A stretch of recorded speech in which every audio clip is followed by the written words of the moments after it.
Please join me and welcome a true American patriot, the Honorable Governor Rick Perry.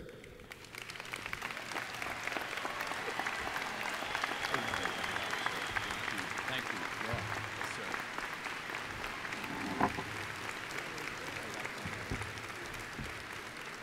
Commander Eubank, thank you very much, and I'd like to thank you and the National President Barnes for your hard work on behalf of this fine organization.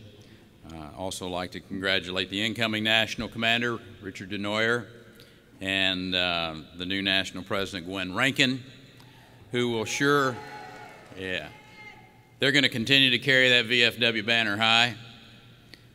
Let me just say howdy and welcome to Texas.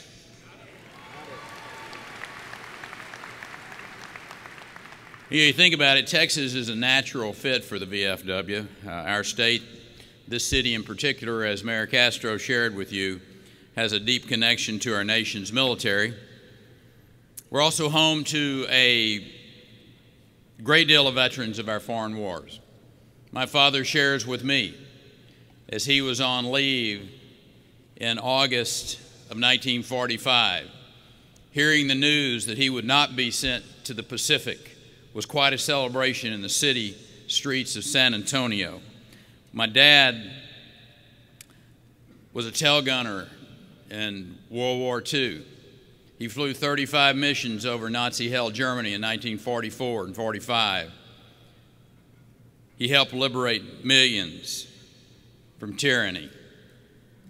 When he came home, he didn't seek acclaim or credit. He just wanted to live in peace and freedom. Help farm, or just farm a little corner of land in Paint Creek, Texas. His story's not unique.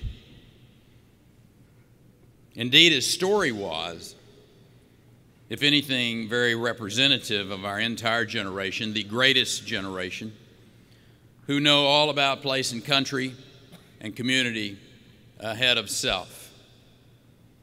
You know, often we speak in loving terms about that greatest generation, as we should.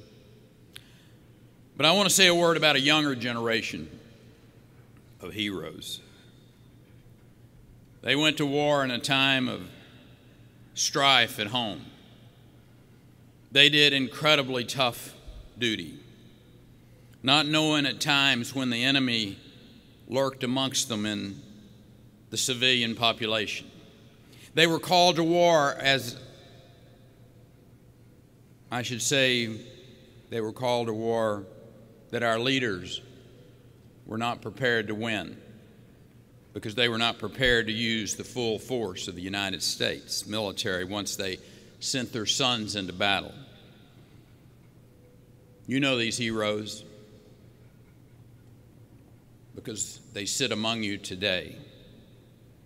You are the American heroes of Vietnam, and I salute you.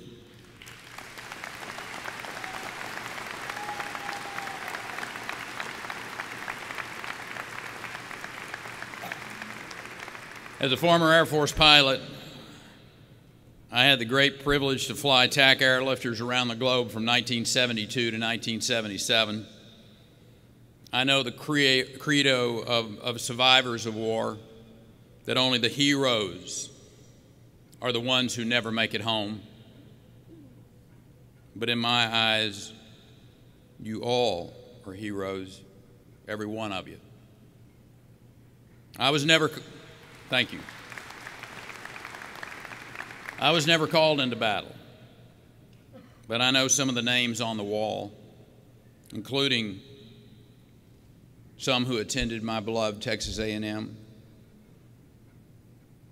Many of you and many across this country have visited the Vietnam Veterans Memorial Wall to find the name of a loved one inscribed upon it.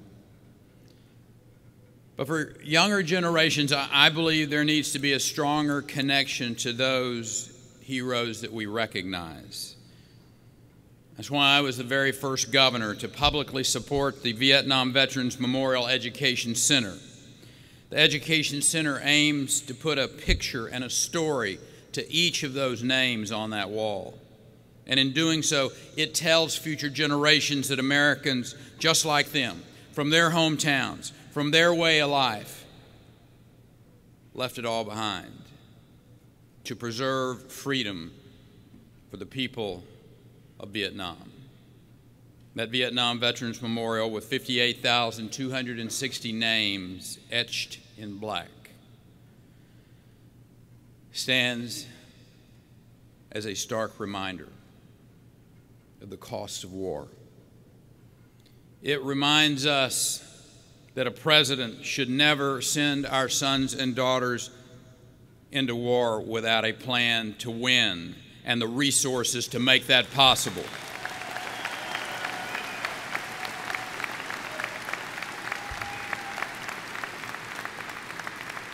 It's a dangerous world that we live in today. Our enemies often don't wear uniforms or swear allegiance to a particular flag, but instead to an ideology of hatred. It's the 10th anniversary of the attacks of 9/11 approach. We must renew our commitment to taking the fight to the enemy wherever they are before they strike at home. I do not believe that America should fall subject to a foreign policy of military adventurism. We should only risk shedding American blood and spending American treasure when our vital interests are threatened. And we should always look to build coalitions among the nations to protect the mutual interest of freedom-loving people. It's not our interest to go it alone. We respect our allies, and we must always seek to engage them in military missions. At the same time, we must be willing to act when it is time to act. We cannot concede the moral authority of our nation to multilateral debating societies. And when our interests are threatened, American soldiers should be led by American commanders.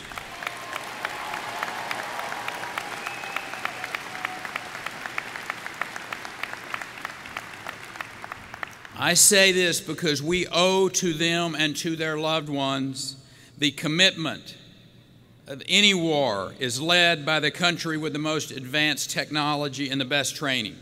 We have the best fighting force in the world. We have a generation of heroes that love this nation, who are willing to sacrifice all that many may be free. The men and women of the United States military are the greatest ambassadors of freedom that this world has ever seen. That's why, when we send them to war, we must give them every resource and every weapon to help them succeed.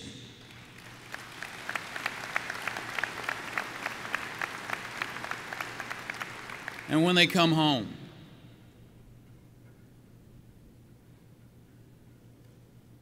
some of them physically scarred, many more scarred in ways that don't show on the surface. We must devote whatever resources are needed to help them heal and live fulfilling lives. A great nation cannot turn its eye away from its wounded warriors. We should honor them with the best health care possible, with help transitioning back into civilian life, and with jobs. It anguishes me to see young men and women come home scarred, feeling isolated, unable to cope with what they've experienced.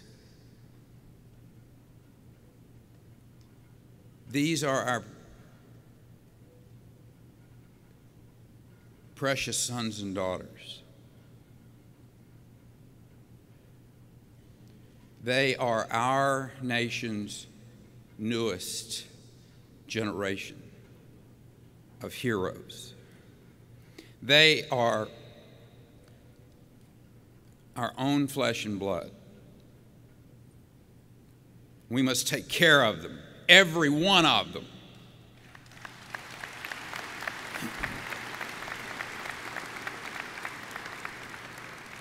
And today I'm really proud to come here to this convention to announce in Texas a new program that will be run by the Texas Veterans Commission. It will be referred to as Housing for Texas Heroes. And we're making $3 million in grants available to help Texas veterans build, rehabilitate, rent their homes, possibly renovate them to the needs that have been created by a service-related disability. Housing for Heroes will help ensure veterans and their families have adequate housing as they ease back into civilian life and enjoy the blessings of liberty they earned with their valor and their sacrifice.